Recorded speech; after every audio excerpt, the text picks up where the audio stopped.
Condolences अपने express करने आए। आप जानते हैं कल यहाँ क्या वाकया हुआ, जो मंजूर साहब थे, मंजूर वागी साहब, जो एक एक्स आर्मी मैन है, उनकी दिन दहाड़े मौत हुई, उनकी एक टारगेटेड किलिंग हुई है एंड इनकी फैमिली बहुत परेशान है। मैं इनकी मदर से मिली जो एज्ड हैं बहुत, इनकी 4 छोटी बच्चियां हैं, एक छोटा लड़का है एंड इनकी वाइफ और भतीजी जो हैं they still in the hospital and the family is extremely worried because ये एक सोल जो फैमिली के थे, ब्रेड विनर थे, पूरी फैमिली को वो चला रहे थे और फैमिली बार बार मुझसे यही कह रही थी कि दिन दहाड़े जो हमारे बेटे को जो मारा, the killer is still absconding, we don't know कि उनको किसने ऐसे ब्रॉड डे लाइट में एक एक्स आर्मी मैन को मारना is is a big deal. And unfortunately उसके बाद यहाँ क्या किया है, कुलगाम में ही नहीं, गांधरबल में, बड़गाम में पकड़ दकड़ का माहौल है। बहुत सारे लड़कों को official figures place them at 500 कहा जा रहा है कि 500 लड़कों को पकड़ा गया है। वो कुलगाम में हो, मैं यहाँ गांव के जो लोग हैं बी बाग से के उनसे मैं बात कर रही थी, वो कह रहे थे कि पुलिस वाले आके लड़कों को उठा रहे हैं। तो आप मुझे एक बात बताइए, अगर किसी ने एक जुर्म किया हो तो आप उसकी सजा क्या सबको देंगे? और जो सारे जो हमारे नौजवान हैं, आप उनको क्यों पनिश कर रहे हैं? आप उनको शक की निगाह से कैसे देख सकते हैं? अगर ये हमें पता भी नहीं है किलिंग किसने की, अगर किसी मिलिटेंट ने भी की है तो आप पूरे गांव को मिलिटेंट तो करार नहीं ठहरा सकते ना। और मैं यहाँ की सरकार से पूछना चाहती हूँ, आपके मुंह में क्या दही जमा है? आप कुछ बोल क्यों नहीं रहे हैं? आप ये बहाना देंगे कि पुलिस आपके कंट्रोल में नहीं है। चलिए, पुलिस आपके कंट्रोल में नहीं है तो मुझे बताइए, सरकार बनने से पहले और अब क्या फर्क है?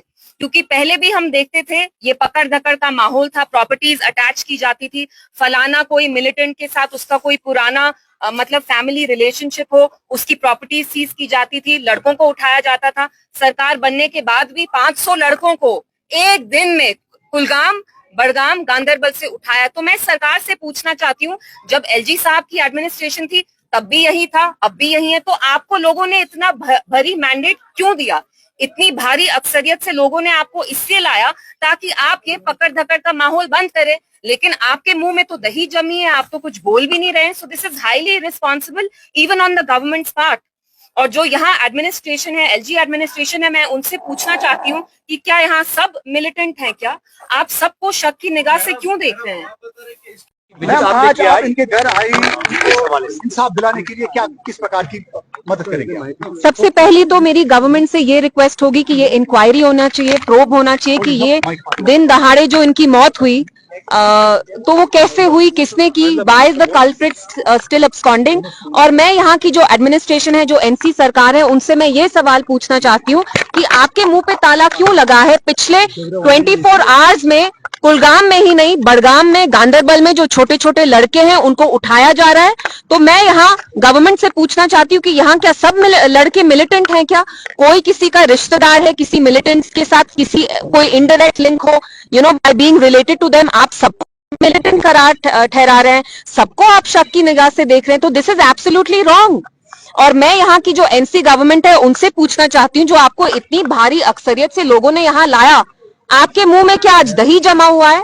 पहले और आज में क्या फर्क है? 2 महीने पहले भी हमारे छोटे लड़कों को उठा उठा के अंडर पीएसए, यूएपीए जेल में डाला जाता था, तब भी कोई बात नहीं करता था। आज आपकी सरकार है, 50 एमएलएज हैं आपके, आज आपके मुंह में क्यों दही जमा हुआ है? बात करिए। ये जो हमारे छोटे छोटे लड़के हैं उनको इंसाफ दिलाइए। पिछले एक दिन से यहाँ जो बुजुर्ग है गांव के, वो मुझे कह रहे हैं कि जो यहाँ लड़के हैं लगभग 500, ऑफिशियली 500 मच मोर, आज गांधरबल, बड़गाम में भी लड़कों को उठाया जा रहा है। तो आप सबको शक की निगाह से क्यों देखते हैं? क्योंकि आप तो यहाँ क्लेम करते हैं मिलिटेंसी खत्म हो गई है, तो अगर मिलिटेंसी खत्म हो गई तो यहाँ पकड़ धकड़ का माहौल आप क्यों कर रहे हैं? पूरा एटमॉस्फेयर आप क्यों विशिएट कर रहे हैं? It's not about fail, it's about the responsibility. आप एक ब्रूट मैंडेट से यहाँ आपने सरकार बनाई है। आज आप देखिए, किसी भी सरकारी मिनिस्टर ने एक स्टेटमेंट तक नहीं दिया है। कुलगाम में, बड़गाम में, गांधरबल में लगभग 500 to 1000 इतने लोग, इतने लड़कों को उठाया गया है पुलिस ने, तो उसके बारे में तो ये कुछ नहीं बोल रहे। तो आप मुझे बताइए, लोगों ने आपको क्यों वोट दिया? क्योंकि आप तो कुछ बात ही नहीं कर रहे हैं। पहले और अब में तो कोई फर्क नहीं है। दैट्स एब्सोल्युटली मेरी अपील होगी कि जो यहाँ की फैमिली है, जिनके जो एक्स आर्मी मैन जो कल शहीद हुए, आप उनको एक कॉम्पनसेशन दे, क्योंकि he was the sole breadwinner for his family. He is left behind 4 young teenage daughters, one son, who's not even a teen yet. I think he's 10 or 11. 11 years old. तो please खुदा के वास्ते इनकी मदद करिए. Let it not B lib service कि यहाँ PDP के लोग आए, बीजेपी के लोग आए, एनसी के लोग आए, सरकार के लोग आए. डीसी साहब यहाँ आए, I really appreciate it, but you have to show more largesse. This is a family who has lost their sole breadwinner, so please compensate them well and not just compensation, initiate a probe. इस family को बहुत डर है कि अब उनकी family में किसी और को ऐसे ही टारगेट किया जाएगा. जम्मू कश्मीर को क्या एक जेल में तब्दील करना चाहते हैं, ओपन एयर प्रिजन बनाना चाहते हैं? अगर किसी ने एक बंदे ने गलती की तो आप क्या हम सबको शक की निगाह से देखेंगे? हम सब क्या यहाँ जो खड़े हैं हम मिलिटेंट्स हैं क्या कि आपका मन आया आर्बिटरली आप अरेस्ट कर रहे हैं जिसको भी आपको पकड़ना है? लड़कों को यहाँ मेरे साथ जो बुजुर्ग हैं गांव के बी बाग के, आप उनसे पूछिए, कह रहे हैं पूरी रात हमें डर लगता है, ये सो नहीं पा रहे हैं क्योंकि ये पकड़ दकड़ का माहौल चल रहा है. आप प्रॉपर्टी सीज करते हैं, आप यंग लड़कों को उठा रहे हैं, तो हमारे नौजवानों का क्या फ्यूचर है जब आप उनको इस शक की निगाह से देखेंगे? और एनसी गवर्नमेंट क्यों नहीं इस पे कुछ बोल रही है? Why aren't they saying anything? BJP कह रहे हैं कि पॉलिटिकल पार्टीज जी जी BJP is targeting local political parties, including NC, for this. I have nothing to say. They don't want to take responsibility. हर एक चीज में अपना पल्ला झाड़ते हैं, लेकिन आज यहाँ करंट डेट में एनसी की सरकार है जिनके 50 एमएलए हैं, फिर भी मुंह में दही जमा हुआ है, बात नहीं कर रहे हैं. यहाँ आके उनको पूछना चाहिए कि ऐसे क्यों पकड़ धकड़ का माहौल है?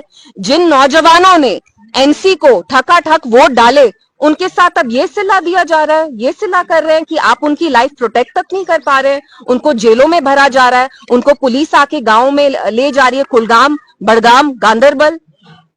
मैम वो कह रहे हैं investigation with the same brush. Policing does not mean कि आप अपना काम आसान करने के लिए सारे डिस्ट्रिक्ट पे डिस्ट्रिक्ट, वो बड़गाम हो, गांधरबल हो, कुलगाम हो, अगर आप सारे लोगों को उठा रहे हैं फिर तो आप कॉम्पिटेंट है ही नहीं. ऐसी कौन सी इंक्वायरी है कि आपको 500 नौजवान लड़कों को उठाना पड़ा? And 500 is the official figure. It is much higher, I am sure. So instead of giving justice to the family, आप यहाँ और ये OGW हाइब्रिड मिलिटेंट, ये आप एम्बिगुअस टर्म्स यूज कर करके हमारे नौजवानों को पुलिस स्टेशन ले रहे हैं, थाने ले रहे हैं, और इनमें से जो ज्यादातर लोग हैं they are innocent only, but ऐसे ही आपका मूड आया डिटेन कर रहे हैं आप. So this is no way. Negative impact पड़ेगा यहाँ पे नौजवानों से. आप खुद देखिए यहाँ पे जो बुजुर्ग में से मिले अभी भी बाग में, वो कितने परेशान है, कितने परेशान है, क्योंकि इनके बच्चों को उठाया जा रहा है. रात में आके जो हमारे यहाँ आर्म्ड फोर्सेस हैं, जो भी पुलिस के लोग हैं, आके उनको उठा रहे हैं without any allegation. Why? Mere suspicion कि आप किसी मिलिटेंट के रिलेटिव थे तो हम आपको उठा लेंगे. जस्टिस तो नहीं है. You can't paint everybody with the same brush. हम क्या सारे यहाँ मिलिटेंट खड़े हुए हैं क्या? शुक्रिया.